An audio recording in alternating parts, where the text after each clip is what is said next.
Here I come in, I'm brand new, here's this riot, and I was a Trump supporter. And so there are some people that really seem uncomfortable trying to get to know me. Senator Cynthia Lummis has had many titles over the years: Wyoming State Representative, Senator, Treasurer, and U.S. Congresswoman. Today, she's better known as the first woman to represent Wyoming in the Senate. A self-described libertarian-leaning Republican, Lummis served 4 terms in the House. In 2015, she decided not to run again after her husband's passing. This is a very nice. Now she's back and planning to bring her no-nonsense conservative and principled policy-making style back to Washington and continue fighting for her state. What do you think are the biggest differences from serving in the House and the Senate?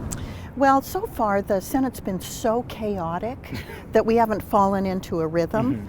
But I think one of the differences is going to be when things settle down, you have a group of people that you can really work with and make a difference on issues. It's harder in the House just because there's so many people. You're the first woman senator from the great state of Wyoming.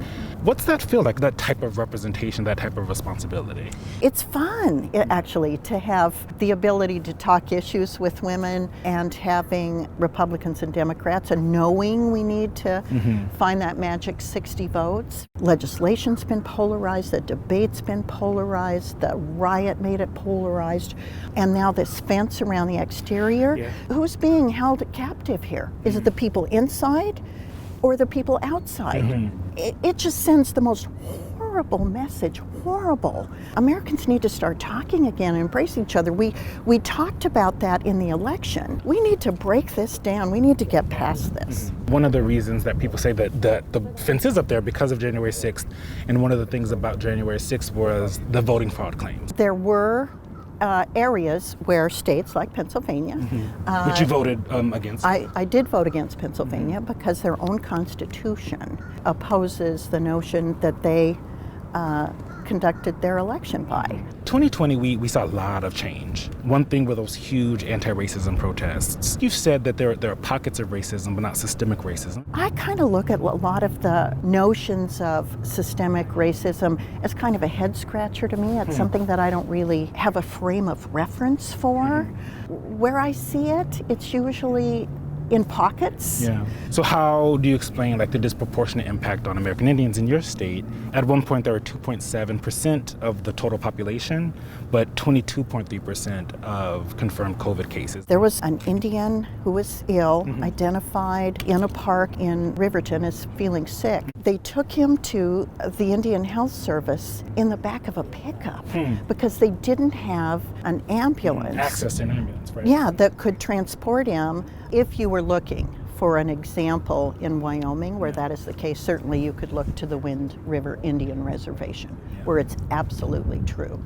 So it's there somewhere. Sometimes it's there. See, I don't see it as systemic because I see it as localized. And there again, I see that as a pocket.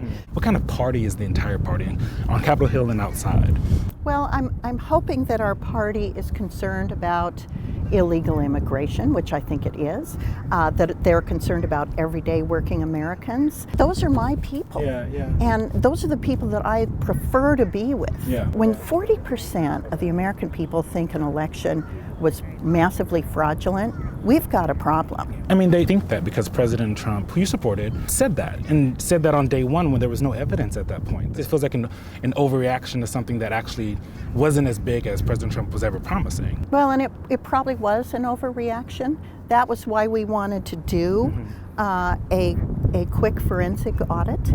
So people that were concerned that this was changing the results of the election, actually, by massive fraud, would know that that was not the case. And you see that didn't happen, that there wasn't massive voter fraud that changed the election? I do not believe that the fraud that did occur would have changed the election. Do you think the party cares enough about the deficit? No, I don't think either party cares enough about the deficit. I'm really worried about it. I think we're devaluing the US dollar.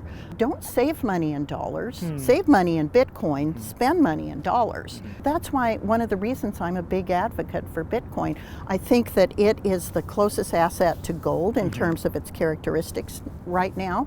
And I want people, when I leave here, to say, she helped drive the agenda that created a solid basis for financial innovation.